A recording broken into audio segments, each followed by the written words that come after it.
Good morning, everyone. Thank you for joining me again for Breeze Time. I appreciate it very much. If you notice, I am in a different place. I'm actually in my old office back on the first floor of the healthcare center. So this is really great. I'm quite pleased about that, and it's just really good. So I hope if you can find me, it's the first room right next to the receptionist desk, just a little bit further down the hall toward the elevator. So thank you for joining me today. And my office is beginning to feel quite comfortable, and I'm glad that I can have this space in order to talk to you.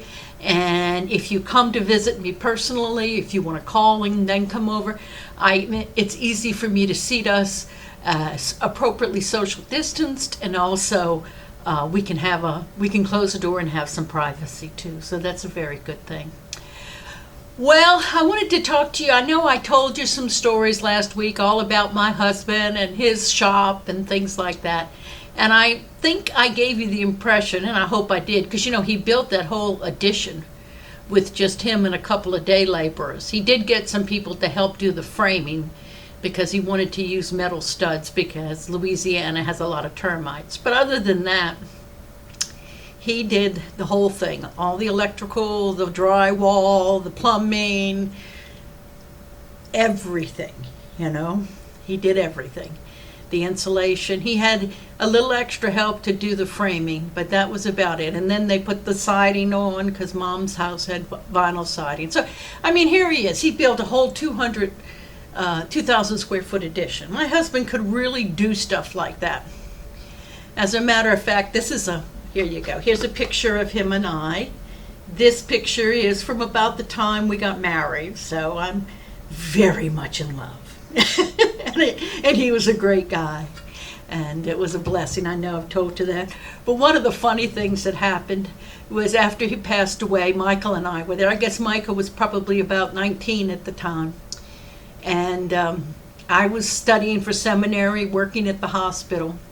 And about 6 months after he passed away, strange things began to happen at the house. Doorknobs came off when you pulled them, and the air conditioning started leaking from upstairs, and all these little things started breaking. And I said, what happened? I asked my brother, Bill, about what to do about the air conditioning. And he said, well, Chuck used to go up there and pour a cup of bleach down to keep the drain open because algae builds up in it.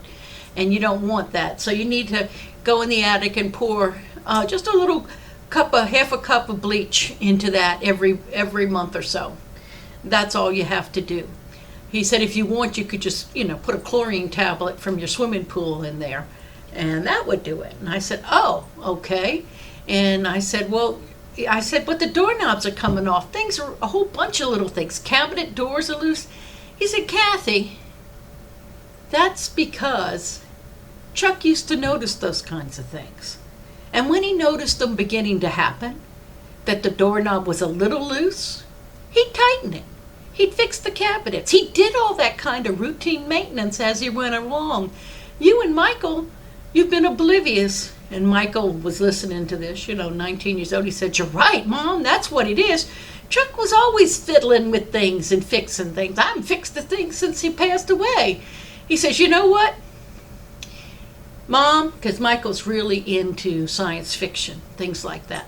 He says, you know what, Mom, if it ever happened that you and I and Chuck were on a spaceship, okay, like in the movies, and we were running low on oxygen and there wasn't enough to support all three of us, either you or I would have to go out the airlock because Chuck's too valuable. I said, that's a terrible thing to say. No, it's just he said, it's true. He said, Chuck could do anything. Chuck could fix anything. And it seemed like he could. Now, I have to admit, one of the times he really, really surprised me, we were, the light's much better here. One of the times he really surprised me, we were on a trip. We were driving up to my dad's family reunion in in upstate New York, And we decided that I had a friend who had a trailer, so we rented his trailer and we hooked it up to our van. And we had one of those old, this is probably 1995, and we had a conversion van, if you remember those, the ones with the captain's chairs in it and things like that. So it was great for riding and going on long trips, and it pulled the trailer quite easily. So we went ahead and we drove up there and we stopped at all the places. We stopped at Jamestown. We stopped at Mammoth Cave. We stopped all the way that all the big tourist places. We stopped. We camped. We ended up taking, I think, 3 weeks. 1 week going, 1 week at my aunt's, up in Redfield for the reunion, and then 1 week coming back. And we had a wonderful time. Now, it just so happens that on the day we went to Yorktown, we had spent the night at Jamestown and seen everything there. And then we went on to Yorktown, which really wasn't that far away, and we pulled into Yorktown early in the morning. Well, the car made a funny noise, and something was breaking inside. So we made it into the Yorktown parking lot, and Chuck starts investigating. Well, Chuck brought basically a bunch of tools with him in case we had car trouble. But then Chuck always brought a bunch of tools everywhere he went. He always had a bunch of tools. I mean, it was really kind of fascinating how many tools he had. So Chuck had brought just about everything you could think of. So he goes ahead, and there we are in the parking lot at Yorktown. Michael and I go and we do all the sightseeing, and we go and look at everything. We had brought Michael's cousin James with us, so he would have company. So they had a really good time, and here we were looking, and Chuck goes ahead and jacks up the car, and he decides the problem is in the rear differential. Now, differentials in the rear end of your car are apparently very complicated. I didn't know much about it. But the groundskeeper and the maintenance people there at Yorktown, they came over and they were very nice. They came in their little golf carts, and there were about 3 or 4 golf carts. And they came over and they talked to Chuck, and they offered to help him in any way they could. And everything, I mean, they were telling me how complicated it is. And here Chuck was going ahead, and he was going into he pulled the axle and was going into the rear end. He pulled the axle in a parking lot. The guys were saying, I didn't think you could do that. And what happened was there's this fancy gear where it has teeth that fit together. It's called a spider gear. And the spider gear had fused. And they said, well, you can't do anything about that. And Chuck said, oh, yeah, I can get a new spider gear. He said, do y'all have a cutting torch? I didn't bring a cutting torch with me. He said, you going to cut the gear, that spider gear out of your car in the parking lot? And he said, yeah, that's what I'm going to do. And I was like, and they were like, really? So, man, they were all interested. And they brought a torch over to him, and Chuck's working under the car. I tried to go under and help him, hand him tools and things like that. But unfortunately, this was not long after I had a really bad ear infection, and I still was having problems with every once in a while I would get the feeling that the room was spinning. Everything was spinning. So here I was laying under the back end of the car with Chuck, and I was handing him tools when he asked for them.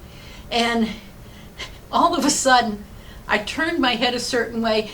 It felt like everything was spinning. I thought the car was falling down, the van was falling down on top of us, and I screamed bloody murder. And Chuck looked at me and said, what's wrong? Because he knew nothing was wrong. It just seemed like that to me. And I go, I think I had a dizzy spell. He said, well, get out of here, and I'll do it by myself. So the guys brought the cutting torch, and I was watching from outside. And when I was under the car, I had noticed the gas tank was right there by where he was working. So here he was with a cutting torch, and he was working next to the gas tank of the van. And I thought, you're going to use a cutting torch right there? And I said, Chuck, isn't that kind of close to the gas tank? And he said, oh, don't worry about it. I got it under control. So then Chuck goes ahead and he gets the cutting torch and he takes a fire extinguisher and he crawls back under the rear end of the car. And the guys who were in their golf carts all look at each other, 3 golf carts, and then all of a sudden, they all back up to a further distance away. I guess they were worried about it. And that was just really too funny. And but believe it or not, he cut out the spider gear. One of the guys was getting off work. Chuck had called around to the local parts houses, and he found a place that had a replacement spider gear. And the guy said, "Oh, I'll take it," because he was fascinated. He said, I've worked on my own cars all my life. He said, but I've never seen the inside of my rear end, the rear differential thing that Chuck pulled apart. And he said, and I've never pulled an axle or known anybody who did it outside of a shop. Well, so he took Chuck, he got the part, and lo and behold, come about sunset when the park was closing, Chuck had installed the new rear end, got everything closed up, and they were so nice that it was the end of their workday. They invited us because Yorktown has reenactors. So the employees have big rooms where they can change clothes and lockers and showers and things like that. And they invited us to come in and we could all shower, and because it had been drizzly rain for much of the day. Michael, in the meantime, off and on, and Michael, in the meantime, he remained, and he was about 10, I think, and he remained an authority on Yorktown forever. I guess he was 14 or so. And he had watched the video to be in the air conditioning, the movie about Yorktown, and he talked to everybody, all the reenactors, and he was a real authority he still knows more about the Battle of Yorktown and the American Revolutionary War than I do. Yeah, Chuck was really quite good. He could repair just about anything. And I can understand why Mike was saying if we were on a spaceship, which required maintenance, and the life of all 3 of us depended on the maintenance of the ship, either Michael and I would have to draw straws about who was going to get off, and because neither one of us would survive if we didn't have Chuck. Chuck was very particular about his tools, like most men who make their living in that. Actually, Chuck had his own workshop on wheels, because I told you he had a one-man heating and air conditioning business. But he also was, he was perfectly capable. He was an electrician he was a licensed electrician. He'd actually gotten his license when he was really very young. I believe he was 12 when he became a licensed electrician. Today, he might have been he was 13. And today you wouldn't get licensed at age 13 to be an electrician. But what happened was, there was a little country school, and Chuck was born in 1930. So consequently, when he was 13 years old, it was 1943.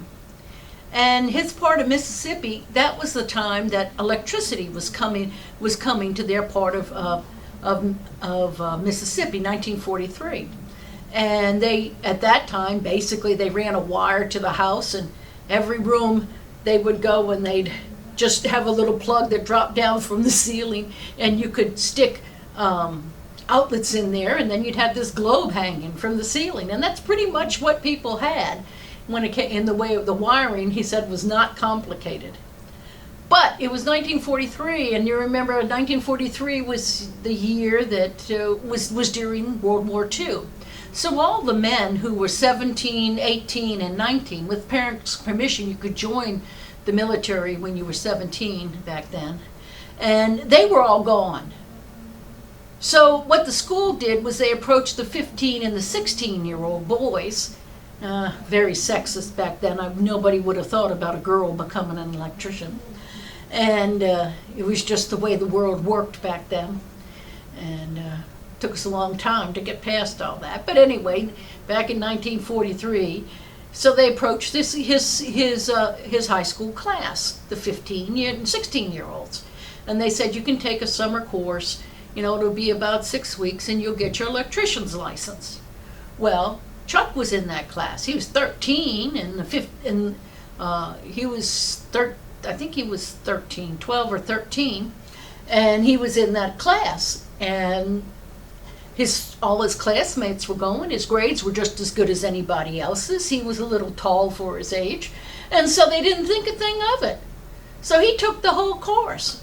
And then when they took the test, he got the best score in the class for being testing and everything. So they went ahead and gave him a license at age 13. And there he was. These 13, 14, 15-year-old boys wiring all the houses in rural Mississippi back in 1943. He was 13. And so that's how he became an electrician. Well, he had, when I met him, basically a shop on wheels. What he'd done was he'd bought one of those old UPS vans. And those vans haven't changed all that much even till today. So you can, even though his was a 1975 van, it looked pretty much like the other vans. But he got a really good price on it because someone had painted it pink with pink house paint. And I couldn't believe it the first time. I had known Chuck through work, and this is before we were dating, and I was having a problem with one of my toilets, a plumbing problem, and I mentioned it when I was at work. He was working there. Remember, he also was a police officer besides having his one-man heating and air conditioning business. And so the way I met him was he would work at police details, which is what you do for extra money, private details at the hospital, and we worked the same shift that I was at night. I was the charge nurse, and he was there in the emergency department to provide security, and we had become great friends, though we weren't dating yet. Well, when I mentioned that my toilet had something had broken against from between the wall, and I had a problem with my toilet, he said, "Oh, I can fix that." He said, "It sounds like you're going to need a new toilet." And I said, yeah, I think I will, because there was a crack back there or something. He said, I want a new toilet. That toilet's got problems anyway. And so he said, that's no problem. Meet me at Home Depot. I said, okay. I said, how will I find you? And see, the Home Depot we were going to go to there was an elevated expressway right next to it, right before you got off the ramp. And he said, well, it won't be hard at all. Just look in the parking lot and you'll see my work truck. And I said, well, how am I going to recognize your work truck? He said, don't worry, it's pink. I said, pink? He said, yeah, it was that pink when I bought it, so it's pink. So I went ahead and I was, sure enough, driving on the elevated expressway, looked down into the parking lot, and here was a huge UPS van painted pink. And I mean pink, like Pink Panther pink, That's the color pink it was. It was really quite impressive, let me tell you. Well, Chuck went ahead and changed that for me. And it was just one of the many things. But he had in that pink UPS, former UPS truck, he had a whole complete shop.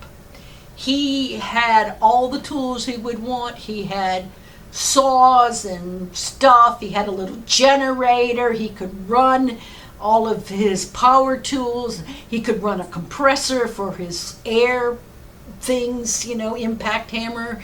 He had a welding machine in there. I mean, he had everything in that shop.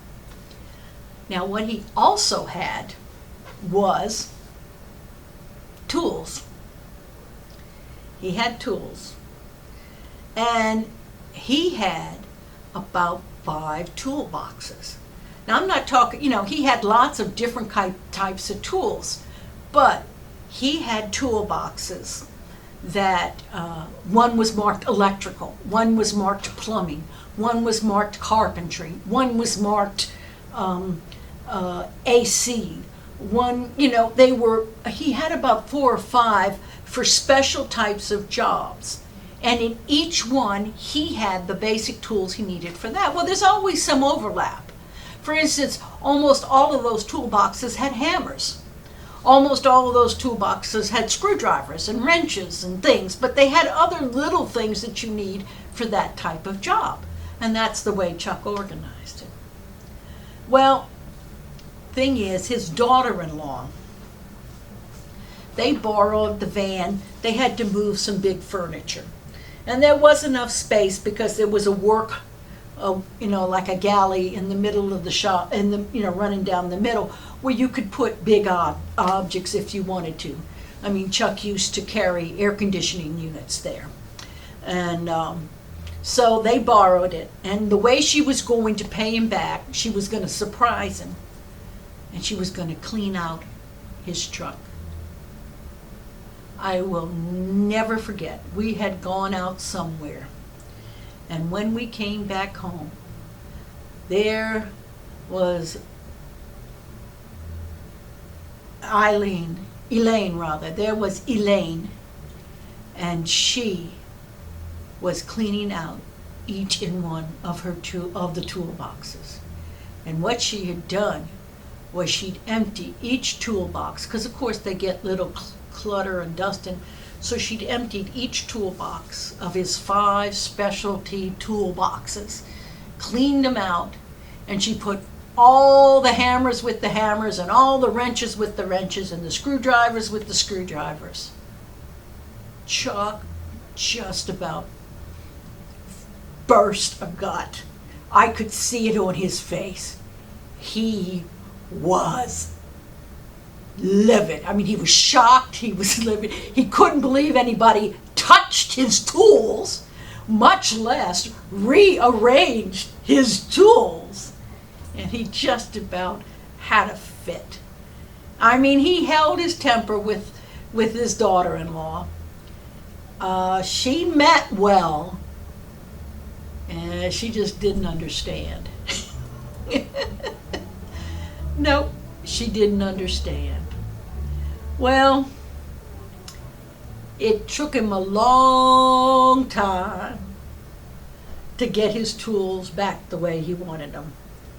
And to be quite honest with you, till the day he died, when he was looking for something and couldn't find it, he would tell me, before Elaine went ahead and rearranged all my tools, I knew exactly where that was. And you're talking about a good, 10 years later, 8 years later or so. But that's the way things are sometimes. It was good. Those were good years, and he was a good man. And believe me, he could fix anything. You take care, and until next time, may God bless you.